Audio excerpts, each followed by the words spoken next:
Welcome to another God on My Mind. This topic comes out of Genesis, this Spurgeon Study Bible. It's from Genesis 39 and Genesis 42. A little bit of the background.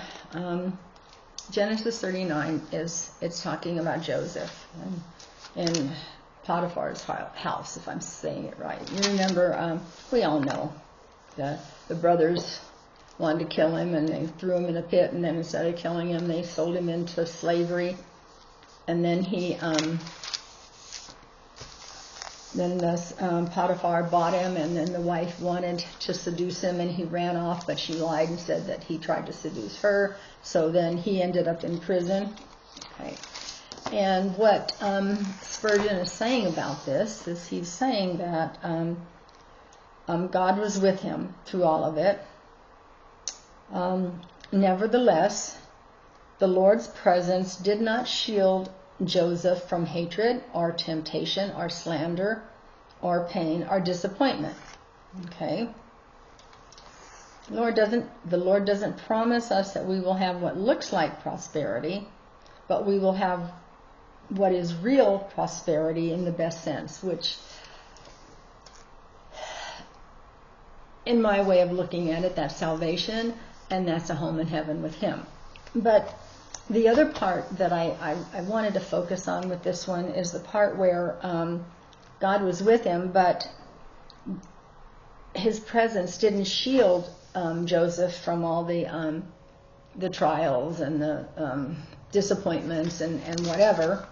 And then when you get back over to its Genesis 42:36, and it's basically talking about the father, where he says, Joseph is gone, Simeon is gone, now you want to take Benjamin, everything happens to me. And what Spurgeon is saying about this is that our notion of our trials is we are apt to present them in exaggerated number. But when we come to count our mercies, our tendency is to diminish them. We magnify the hosts of our troubles and underestimate the armies of our benefits. And I think we can all do that, especially when we're going through something like what Jacob was saying. Everything happens to me. And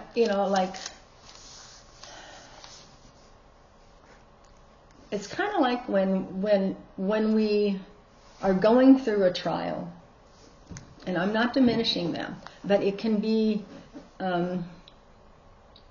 it can take up so much of our room, so much in our body, so much in our mind, our emotions, and our heart, whatever, that we forget temporarily all the good things that all the blessings, all the grace and the mercy and the love that we've gotten from God.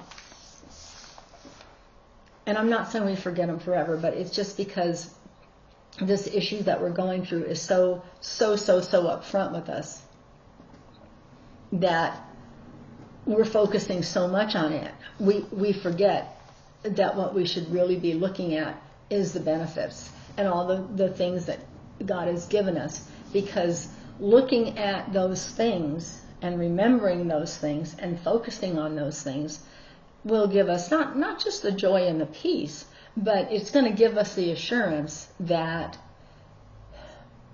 this too is going to pass. I don't know whether it's going to pass in the next hour or the next years.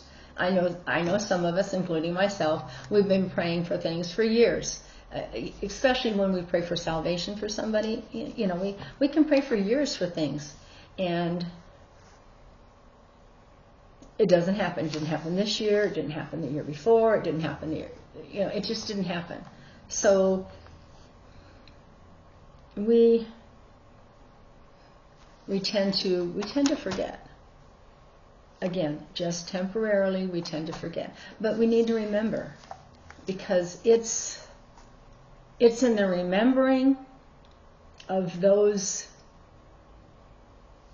benefits from God that's going to get us through, and that's going to give us the strength to get through whatever trial or tribulation we are going through today. Okay? Whatever it is. Now, yes, I've told you that I've been diagnosed with cancer, stage 1. Okay, so that is nowhere near. You can't compare it to somebody who's got stage 3 or 4. You know, who's really fighting a battle for their life. All right, but at the same time, it's a trial, and how are you going to face it? Are you going to, oh, woe is me, everything happens to me? Or are you going to say, you know, I can look back at a lot of things in my life that were serious, okay, and God got me through them. And whether He gets me through this today, and you too, or tomorrow, or the next day, or whatever, I know He's going to get me through it. And I look at it like Paul said, you know, I win either way. And I'm not trying to make light of it. I'm not. But you win either way. If in this case, if this cancer takes me, I get to go up there. And that's a big win. If it doesn't take me, then I get to stay down here and I get to continue the ministry that God has given me. And that's a win too. And I know, like, you know, that old TV show, Father Knows Best. God knows best. He knows best. And He knows what His plan was for me and for you from the very beginning. And He's going to see that that plan is carried through. And I had a friend tell me, when my first husband passed away, I remember at the memorial I said, what am I still doing here? Because I didn't want to be here. I wanted to be with Him. Seriously. And she said to me, you're still here because God's not through with you yet. He's not done with you. He's got something still for you to do. And until that's done, you're still here. So for all of us, we need to remember, everything happens to me. Woe is me. It can feel like that when we're going through stuff. It can feel like God's not there. It can feel like He's sleeping. He's sleeping on the job. I know it can feel like that. All right?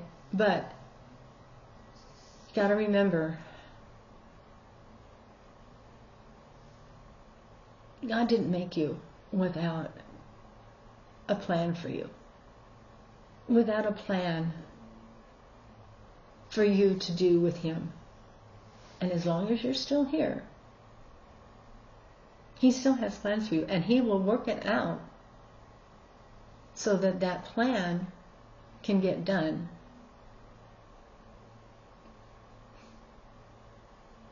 And you will have joy in your life again.